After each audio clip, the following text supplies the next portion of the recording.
Hi everybody, this is Boogas Reviews, and today I'm going to be doing a review on the brand new Star Wars The Black Series Walmart exclusive Bad Batch Season 2 Hunter figure. So before we take a look at Hunter, let's take a look at all of the accessories that he comes with. So first up, he comes with his knife.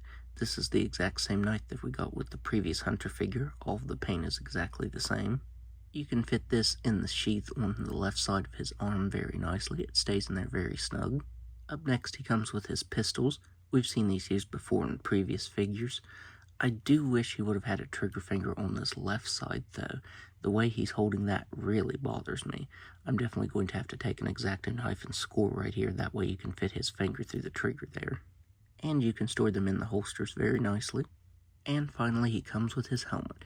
And this is actually painted really nicely. You get some nice paint wear over top of the helmet that you didn't get on the previous version. I think I like the colors on the old one better, but I like the wear that's painted over top of this one better. That looks really good. So now let's go ahead and take a closer look at Hunter's head sculpt underneath the helmet. So taking a look at this head sculpt, I think Hasbro did a much better job on Hunter this time around than on the first version. I think the paint is a lot better on this one. Here he is next to his previous version, and I think the tattoos are painted a lot better. On this one, it had this weird reddish tone to it, but I think on the new one it actually looks like a faded tattoo, and the lines are a lot more crisp, especially around the lip area. You can see that the lines came out very clean there, and the lines on this one are almost non-existent. Yeah, the eyebrows also look better, the eyes look better. The paint is just a lot more crisp on this new version. It looks a lot better. The new face also isn't glossy. This last one was very glossy. You can see how shiny it is while I'm holding up to the light on my station. Like the bandana, it's very glossy, so is his hair. And the head on this one is a matte finish. So yeah, I think the head sculpt on this one is much, much better than this old version. You get this new scarf piece, and for some reason it's cast in an orange color. It should be cast in a reddish color. Something similar to this. So yeah, it's kind of odd that they chose to make this orange instead of red, because that's not quite accurate. This figure actually uses a bunch of new parts. I thought it'd be more reused than what we got. But yeah, this actually has a lot of new pieces to it. The only reused pieces that I can see are the upper torso right here, the upper arms, the hands, and the left leg from the knee down. So yeah, everything else is new sculpted parts, and it looks really good. Even the wear on his armor that's reused, it looks very nice. I love the scuffed paint you get on the armor right here. That looks really good. The shoulder pads are extremely white. The blue paint looks very nice, but this definitely needs a wash or something over top of it. That way it's not so bright. As soon as I open this figure, all of the white parts are extremely bright. So yeah, this needs a dry brush of black or gray or something, just so it's not so bright. You get the newly sculpted wrappings on the forearms on both sides here. I'm impressed with this new belt piece. The texturing on it is very nice, and it looks like actual leather. There's no sort of paint detail to it, though, other than the white piece here. So yeah, I do wish it would have had a wash to it, especially since this is a higher-priced Black Series figure. It definitely could have had a little bit better paint to it. I really like the mismatched armor down here on the left and right legs. That looks really good.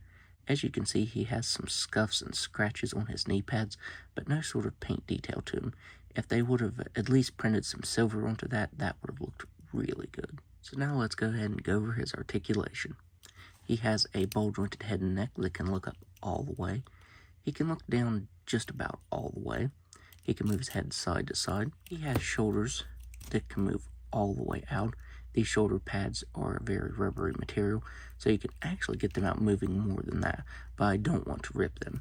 He has deep-cut single-jointed elbows that can bend all the way in.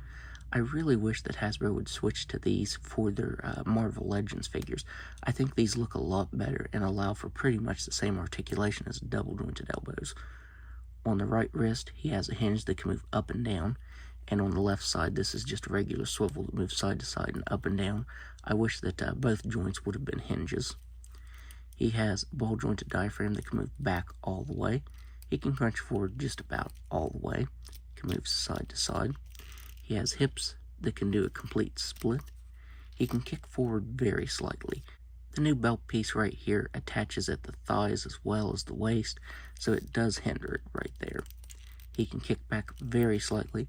He has a swivel at the thigh, single jointed knee that can bend in that far, swivel at the ankle that can move down all the way, up all the way, and a very nice ankle rocker.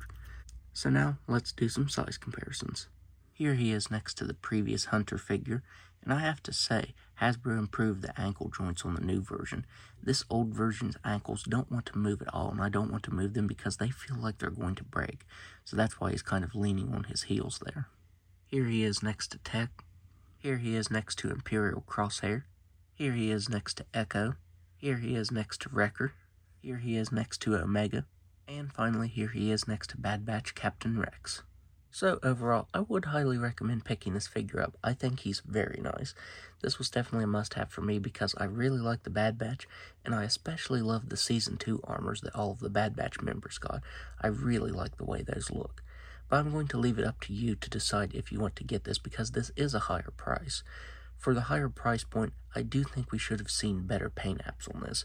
As I said, that white is just very, very bright, and it needed a wash or just a little bit of paint detail over it to break up that really bright white paint. And I also wish that the scarf would have been an accurate color. So personally, I would buy this, but as I said, I'll leave it up to the viewer to decide if this figure is worth the higher price point since this is an exclusive. So that's my review. If you like this review, be sure to hit the like button and subscribe to my channel. Thanks for watching.